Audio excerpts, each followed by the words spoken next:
बता दे मुका हमार से रंग डलवा लो ना बड़ी दिन पे भेटाइल बाड़ी आओ ना चोली रंगवा लो ना होली हो ए साली होली हो आओ ना चोली रंगवा लो ना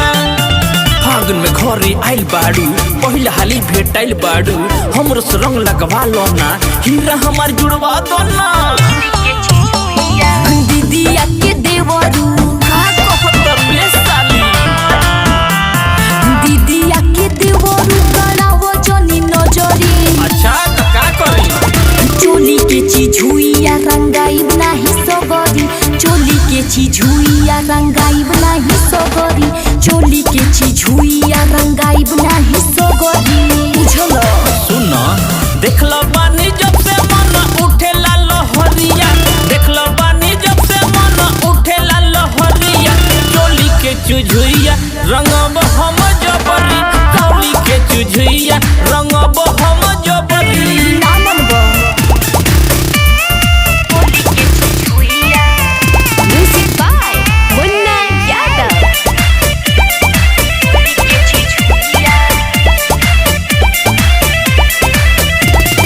मनवा जन छछनावा हो गलिये में अबीर लगवा लो हो अगवा रंग और पिछवा हो ऊपर से लेके नीचवा हो भगवती ना चोली के चीज हुईया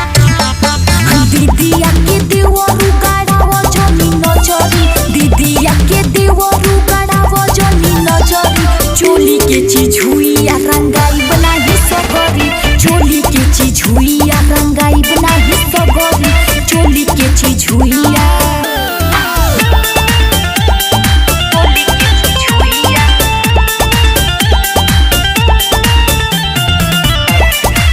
चोली के चीज हुईया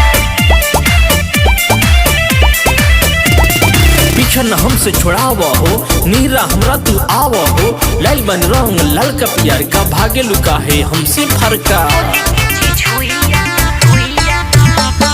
दीदिया के देवरू गाड़ावो जनी नजरी दीदिया के देवरू गाड़ावो जनी नजरी चोली के चीज हुईया रंगाई बनाही सगरी चोली के चीज हुईया रंगाई बनाही सगरी चोली के चीज हुईया recording by Aryan recording studio Kuchai coat.